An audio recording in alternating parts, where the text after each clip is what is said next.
के दौर में जहां लोग अपने निजी जीवन में व्यस्त हैं, वहीं कुछ ऐसे लोग भी हैं जो इंसानियत और समाज सेवा की मिसाल बनकर समाज को नई दिशा दे रहे हैं।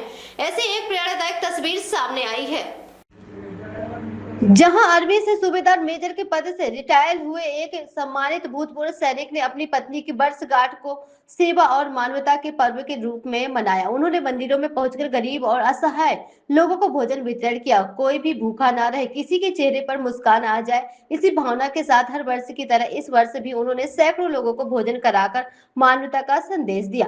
लोगों का कहना था कि आज के समय में ऐसे कार्य समाज के लिए प्रेरणा है। जब किसी जरूरतमंद व्यक्ति भूखे का पेट भरता है तो उनके दिल से निकलने वाली दुआएं सीधे भगवान तक पहुंचती है। पूर्व सैनिक होने के बावजूद भी उन्होंने यह साबित कर दिया कि देश सेवा केवल वर्दी तक सीमित नहीं होती, बल्कि रिटायरमेंट के बाद भी समाज और मानवता की सेवा सबसे बड़ा धर्म है। समाज के हर एक व्यक्ति को यह सीख लेने की जरूरत है, जो दिखावे से दूर रहकर चुपचाप इंसानियत की मसाला जल रहे हैं। वंदे भारत से राहुल सिंह की रिपोर्ट।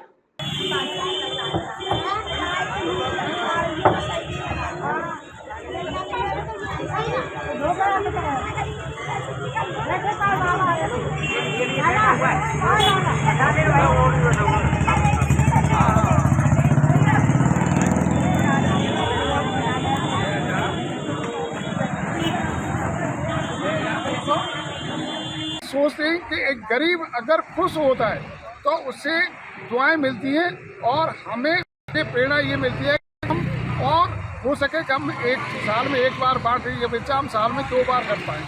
जी सर।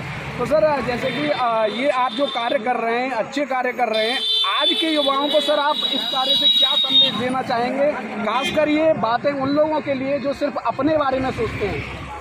मैं नए जो भी युवक हैं, मैं सबसे ये निवेदन करना चाहूँगा और आल समाज से करना चाहूँगा कि जो आज की डेट में हमारे ब्रज क्षेत्र के अंदर बाबा और गवर्नर बाबा यहाँ से पैदल यात्रा लेके निकलेंगे, हमारे ब्रज क्षेत्र के अंदर मांस मदिरा मुक्त हो। तो मैं सभी अपने ब्रजवासियों से यही कहना चाहूँगा कि सभी इकट्ठे होकर इस आवाज़ को उठाएं और गौ माता की सेवा में ध्यान लगाएं और प्रभु के चरणों में रातों दिन एक कर दें। जैसा कि सर देखा जाता है देश भर में लोग क्या करते हैं कि जन्मदिन के दिन जो है खास पार्टियां करते हैं और बड़ी बड़ी जगह जाते हैं। आज के समय के लोग जन्मदिन या खास पार्टी में खर्च करते हैं, लेकिन सर आपने ये जो रास्ता चुना है गरीबों को भोजन कराने का, सर ऐसा क्यों? ये थिंकिंग कहाँ से आई है आपके अंदर? ये थिंकिंग हमें जब हम रोड पर निकलते हैं और इन लोगों के लिए जो बेसहारा है ये इसी जगह पे रात और दिन सोते मच्छरों में पड़े रहते हैं, इनको खाना ऐसे मैंने पूछा है तो भरपूर मिल रहा है, फिर भी हमें ये लगता है कि हम ज़्यादा से ज़्यादा गरीबों के साथ जुड़ें और गरीबों की सेवा करेंगे, उनकी आत्माएं खुश होंगी और भगवान सब कुछ हम लोगों को देखता है। जी। तो सर आपकी ज़िंदगी का वो सबसे यादगार पल सर कौन सा रहा जब किसी ज़रूरतमंद की दुआ ने आपको भावुक कर दिया? मैंने अपनी ज़िंदगी के अंदर वो पल देखे हैं सेना के अंदर से लेके, क्योंकि सेना के अंदर जब 34 साल मैंने सेवा की तो सूबेदार मेजर हर एक को नहीं मिलता है। रात और दिन कड़ी मेहनत जब मैंने किया तब जाके मुझे अशोक राष्ट्रपति रैंक मिला सूबेदार मेजर का। वहाँ से आने के बाद जब मैंने नीचे वालों को वहाँ पे सबका ध्यान रखा तब मैं दुआओं से इस जगह पे पहुँचा।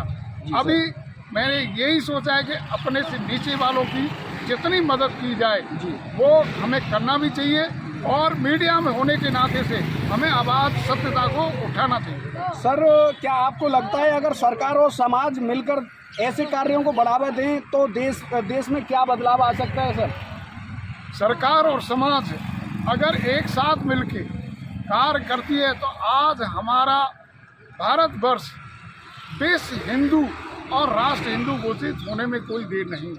जी बिल्कुल सर। और सर एक बात और पूछना चाहेंगे, आर्मी ने अनुशासन और सेवा को पाठ सिखाया सर, जो कि आप ये इतने सराहनीय।